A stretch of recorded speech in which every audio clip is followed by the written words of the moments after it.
क्या कैंसर जैसी बीमारी को ठीक करने के लिए अब डॉक्टर्स की जरूरत नहीं? क्या कैंसर जैसी बीमारी भी रेकी से हील की जा सकती है? चलिए इसके बारे में डिटेल में जानते हैं रेकी के ग्रैंड मास्टर से। रेकी को जैसे हम यूज करते हैं कैंसर की हीलिंग के लिए, तो ऐसा कुछ नहीं है कि हम कैंसर को अलग टेक्निक से हील करते हैं। हालांकि हमारे पास बहुत बहुत टेक्निक्स हैं। Music therapy, sound therapy, psychic surgery, reiki healing, लामा फेरा, प्राणिक हीलिंग, इतने सारे टूल्स हैं जिसमें कि हम अगर कोई भी इस्तेमाल करेंगे 100% क्योर होता है। बट पहला सिस्टम है सर बिलीफ। अगर कैंसर पेशेंट का बिलीफ सिस्टम ही खराब है तो उसी कारण से तो कैंसर आया है। दबी हुई संवेदना, दबी हुई इच्छा ही अंदर के लिए हानिकारक होती है। इसे ठीक करने के लिए किसी हीलिंग को बहुत प्रचंड लेवल तक, प्रकांड लेवल तक सीखने की जरूरत नहीं है कि ग्रैंड मास्टर बनोगे तभी हीलिंग कर पाओगे।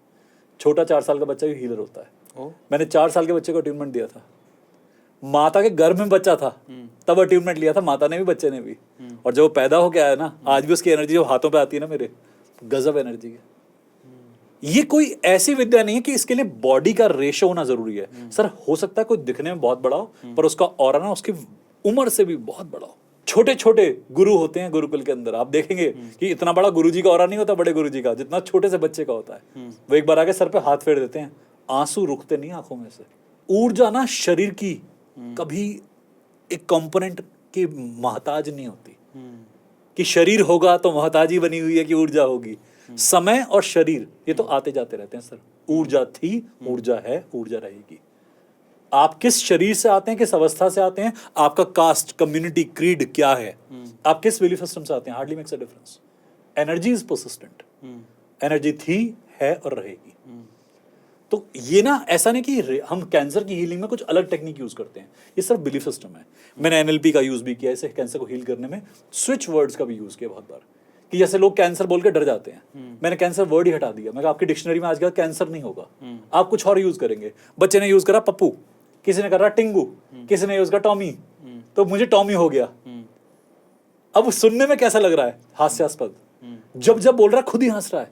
एंडोर्फिन्स रिलीज हो रहे हैं, हैप्पी हार्मोन्स रिलीज हो रहे हैं। कैंसर के चक्कर में नेगेटिविटी आ रही थी, अब उसने ऐसा मेथड कॉइन कर लिया, हैप्पी हार्मोन्स हो रहे हैं, हर बार हंस रहा है। आज सुबह मॉर्निंग मेडिटेशन कराया और अभी मैं अपलोड करूंगा उसे, वो हंसने के ऊपर है। तो लोग कहते हैं सर 1 घंटे में आज तक नहीं हंसे इतने ज्यादा। मैं लगातार हंसना है आपको 1 घंटे तक, और हर चीज पे हंसाया। बच्चों पे हंसाया, बीमारियों पे हंसाया, गरीबी पे हंसाया, अपनी मजबूरियों पे हंसाया। कहते सर अपनी औकात पे तो कभी नहीं हंसे थे। मैं कैसा महसूस हुआ? कहते बहुत हल्का। हंसना भूल गए sir. Healing is about feeling the Joy. अगर आप जॉयस ही नहीं फील करते तो आप हील कैसे हो सकते हो? ट्रू। महादेव की उपासना के लिए सीरियसनेस नहीं, एक ईजीएसनेस जरूरी होती है। वो जो ईज आती है ना साथ में, वो आपको कनेक्ट करती है। बहुत स्थिर होकर, बहुत शांत होकर, बहुत ही डिटरमाइंड होकर ठीक है काम कर सकते हैं, बट लंबे टाइम तक नहीं। बहुत आनंद में रहकर ना महादेव को प्राप्त कर ही लेंगे।